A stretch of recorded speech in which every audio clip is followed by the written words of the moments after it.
Good day everyone! Welcome po sa ating prayer covenant. At bago po tayo mag-umpisa sa ating devotion ngayon, samahan niyo po muna ako manalangin. Let's pray. Lord, we come before you today, humbled and ready to hear your word. Salamat sa pagkakataon na makilala ka ng mas malalim. We ask for your qualified wisdom, Lord, to understand your truth. Tulungan mo kami na makita ang kagandahan ng plano mo sa bawat isa. Lead us and open our hearts to your message today, Lord. In Jesus' name we pray. Amen. Ayan, ang scripture po natin ngayon ay matatagpuan sa chapter 81, verse 1 and 10 to 16. And babasahin ko po siya in NIV version. Sing for joy to God our strength. Shout aloud to the God of Jacob. I am the Lord your God, who brought you up out of Egypt. Open wide your mouth and I will fill it. But my people would not listen to me. Israel would not submit to me. So I gave them over to their stubborn hearts to follow their own devices. If my people would only listen to me, if Israel would only follow my ways, how quickly I would subdue their enemies and turn my hand against their face. Those who hate the Lord will cringe before him, and their punishment would last forever, but you would be fed with the finest of wheat, with honey from the rock. I would satisfy you. Ayan, sobrang powerful po ng passage na ito. Dahil actually, Psalms po, 81 is both a song of celebration and a sobering reminder. Parang sinasabi dito ni Lord, celebrate me, worship me, remember what I have done. But also pleasing na wag natin siyang kalimutan at wag tayong lumayo sa Kanya. Kasi kung babalikan natin si Asaph na nagsulat ng Psalms na ito, ginagamit niya ang music and lyrics to remind Israel about their covenant relationship with God. Kasi kung totoo lang, tayo rin, katulad ng Israel, madalas nakakalimot, madalas stubborn, madalas nag-ooperate sa sariling diskarte. Pero God is still reaching out. Tingnan natin yung verse 1. Sing for joy to God our strength. Shout aloud to the God of Jacob. Ayan, napakasarap isipin na worship is not just a suggestion. It's a command, a lifestyle, at isang tugon natin sa kabutihan ng Panginoon. Kasi worship is our posture. Hindi lang sa Sunday, kundi kahit nasa bahay, nag-online class, nasa traffic, o kahit nasa darkest season tayo ng life natin.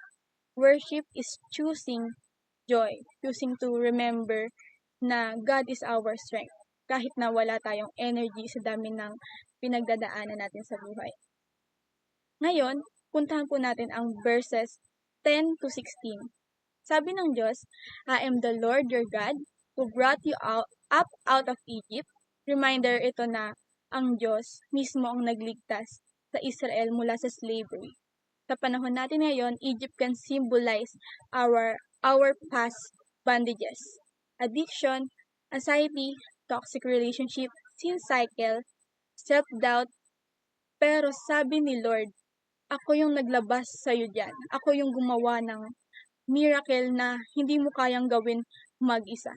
Kaya kung minsan, nagda-doubt ka, kung may future ka pa, kung may way out ka pa, balikan mo lang kung sino ang Diyos. He is the same God who rescued you before and He will rescue you again. Pero, kung mapapansin nyo, may kasunod po yun. Open wide your mouth and I will fill it. Parang sinasabing Lord, kung willing ka lang mag-receive, I will feed. I will satisfy you. Hindi ito limited sa pagkain, kundi sa lahat ng pangangailangan. Emotional strength, mental clarity, spiritual life, direction sa life, even provision sa daily needs. Pero the key is, kailangan natin mag-open ng mouth. Ibig sabihin, kailangan natin mag-pray, mag-worship, magbigay ng space para makagalaw siya. Kaya minsan, kaya empty ang puso natin kasi sarado tayo. Occupied tayo ng kung ano-ano. Social media overload, stress, inggit, comparison, busyness. Pero si Lord, laging ready i-fill tayo ng finest wheat at honey from the rock. Ibig sabihin, kahit sa hard, dry, impossible situations, God can bring sweetness and satisfaction.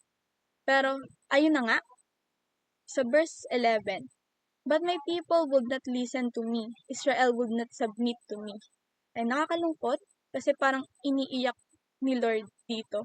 Hindi dahil mahina siya, kundi dahil stubborn tayo.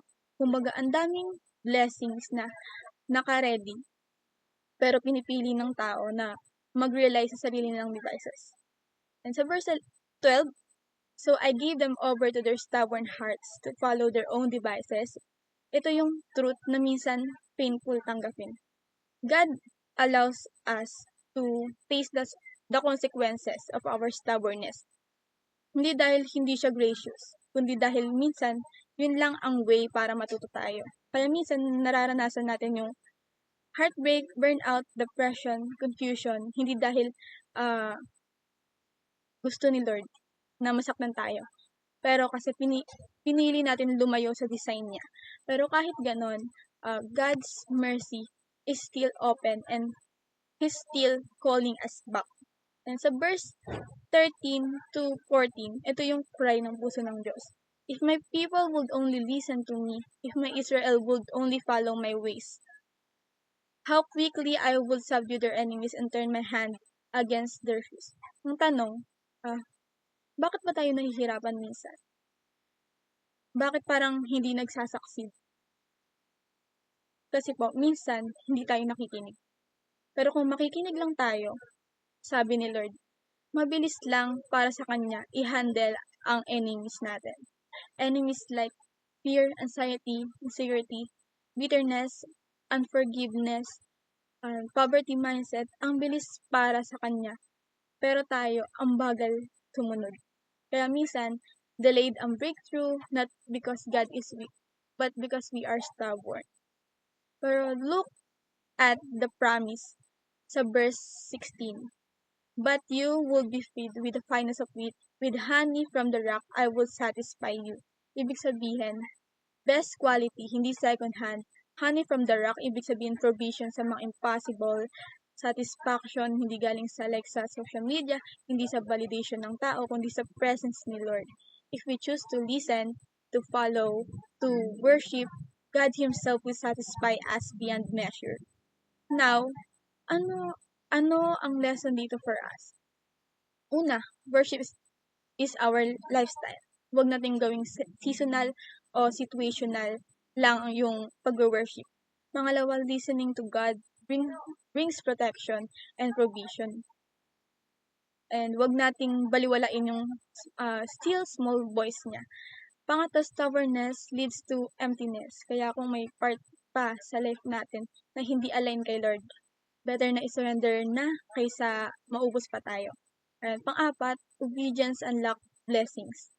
Obedience is better than sacrifice. Pang-lima, God's desire is always to satisfy us. Hindi niya plan na gutumin tayo spiritually, kundi i-feed tayo with the best.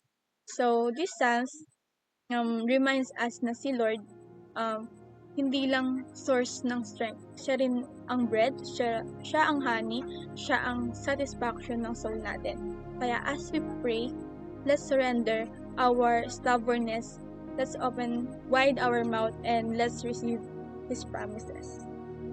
Samahan niyo po ako manalangin. Lord, salamat kasi you are our strength. Salamat kasi ikaw ang naglabas sa amin mula sa Egypt ng buhay natin. Patawarin niyo kami kung stubborn kami, kung minsan hindi kami nakikinig. Lord, binubuksan namin ang aming bibig, binubuksan namin ang aming puso. Fill us, satisfy us, feed us with your best. Lord, we choose to listen, we choose to obey, we choose to worship. At alam namin, you will satisfy us with the honey from the rock. In Jesus' name, Amen.